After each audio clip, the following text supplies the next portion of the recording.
Infectious disease specialist at ABC News medical contributor Dr. Todd Ellerin joins me now for more on all of this, including that study on vaccines for pregnant women. Dr. Ellerin, good morning. Great to have you as always. So right now, what is this conversation like? Should pregnant women wait to get the vaccine until learning the results of this study, or is this a case-by-case basis?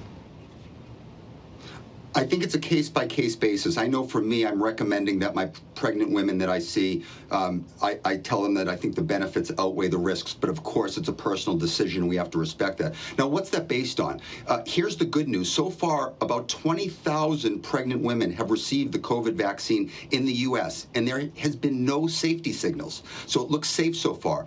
But we have to have a firm landing on this question. So I think I really applaud Pfizer in the fact that, what we just heard from Adrian's piece, that they're enrolling about 4,000 pregnant women between 24 and 36 weeks. So that's late second trimester and third trimester.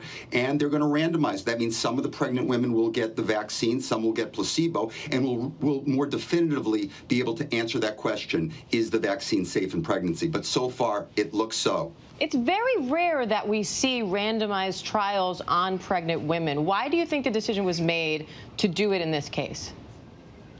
You're so right. I mean, I just think that it is, we're in the middle of a global crisis, and I think it took this type of just kind of level of danger around the world, this plague, in order to get scientists and ethicists to be able to say, you know what, let's go forward with this. And it makes sense. So are there any other groups that you think we could see these kinds of studies on, groups that there are concerns about when it comes to the vaccine?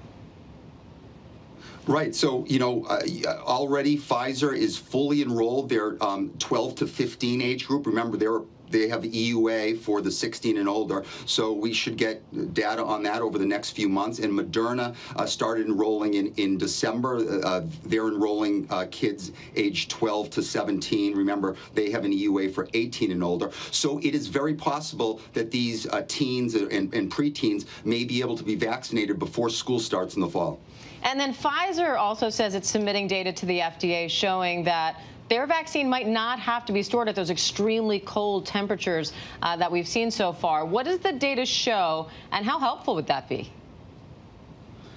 Diane, I don't know if you remember, but you asked me this maybe about 4 or 5 months before. We talked about, how stability data can change over time. This is good news. So now the Pfizer vaccine can be stored in these pharmaceutical-grade freezers like Moderna, not like our home freezers, which are 0, but at temperatures of like -13 Fahrenheit to -5 Fahrenheit. So it's good news. It's just one step further to decrease our logistical challenges. But please remember that we have a global vaccine vacuum right now. Over 130 countries have not received any vaccine. So we really have to make sure that we get this vaccine around the world and not just to reach resource-rich countries. Remember, what's happening in one part of the world can affect other parts of the world. I think this pandemic has taught us that lesson. And some experts are predicting that we could actually reach herd immunity by April. Do you think that's possible? And what are the driving factors behind that prediction?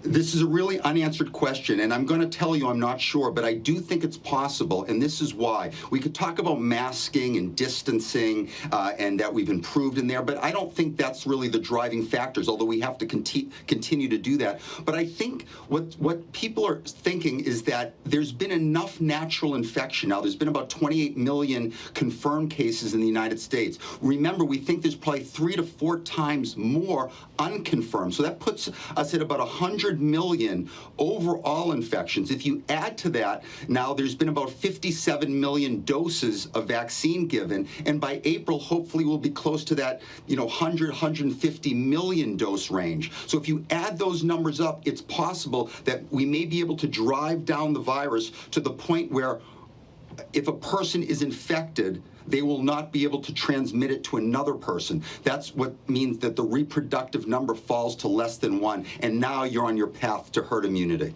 So it is possible. Now, the next question, Diane, is how long will that herd immunity last? And that's where the variants come in and next generation vaccines. So remember, there is that cycle. It seems like there's always a catch to the good news, but we will take the good news as we can get it. Dr. Ellerin, great to talk to you. Thank you. Great talking to you. Hi, everyone. George Stephanopoulos here. Thanks for checking out the ABC News YouTube channel. If you'd like to get more videos, show highlights, and watch live event coverage, click on the right over here to subscribe to our channel. And don't forget to download the ABC News app for breaking news alerts. Thanks for watching.